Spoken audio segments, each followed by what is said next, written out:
আসসালামু আলাইকুম। জি, আপনি অনুমতি দিলে আপনার সঙ্গে একটু কথা বলতাম। যাক, অসংখ্য ধন্যবাদ যে আপনি কথা বলার সুযোগ করে দিলেন। তো সর্বপ্রথমে জানতে চাচ্ছি আপনি কেমন আছেন? ভালো আছি। ভালো আছেন, যাক আলহামদুলিল্লাহ যে আল্লাহ পাক আপনাকে ভালো রেখেছে। তো আপনার নামটা জানতে পারি?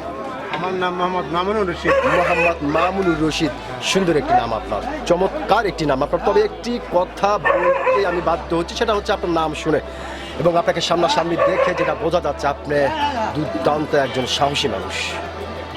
সত্যি এটা কিন্তু আপনাকে দেখেই বোঝা যাচ্ছে যে আপনি প্রচণ্ড পরিমাণে একজন সাহসী মানুষ। তো যেহেতু আপনি বাংলাদেশের একজন সচেতন নাগরিক এবং বাংলাদেশের একজন সাহসী মানুষ, সেই ক্ষেত্রে এই বিষয়টি আপনার কাছ থেকে জানতে চাচ্ছি যে আমি একটু মাত্র আগেও দেখে আসলাম আমাদের বাংলার জমিনে একটি মেয়েকে পালাক্রমে ধর্ষণ করা হয়েছে। তো এই বিষয়টি যখন মেয়েটি মেম্বার সাহেবের কাছে গেলেন, এই যাওয়ার অপরাধে, বিচার চাওয়ার অপরাধে সেই মেয়েটিকে তার বাবার কাছ থেকে ছিনিয়ে নিয়ে সেই মেয়েটিকে হত্যা করা হয়েছে। আপনি একজন সচেতন নাগরিক হিসাবে আপনার কাছে জানতে চাই, এই যে জঘন্য কাজটি, এটা আসলে আপনি কীভাবে দেখতেছেন? আইনের অপরাধী সে। জি, সে আইনের অপরাধী। জি, তাকে শাস্তি দিতে হবে, আইনের মানতে হবে। এটাই সবচেয়ে চা পাওয়া যে অবশ্যই তাদের যেন শাস্তি হয়, উপযুক্ত করে, কঠিন শাস্তি। ধন্যবাদ আপনাকে।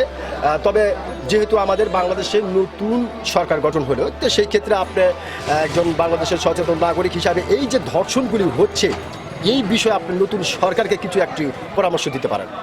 আমি নতুন সরকারের পরামর্শ দিতে চাই, যারা ধর্ষণ মামলার অভিযুক্ত আসামি, জি, সাক্ষী প্রমাণিত হবে, আমি তাদের ফাঁসি চাই, সর্বোচ্চ ফাঁসি চাই তাদের। জি, ধন্যবাদ আপনাকে। আপনি অত্যন্ত গুরুত্বপূর্ণ একটি বিষয় আলোচনা করেছেন।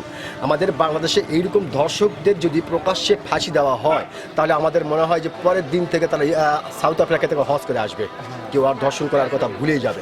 ধন্যবাদ আপনাকে, অসংখ্য ধন্যবাদ।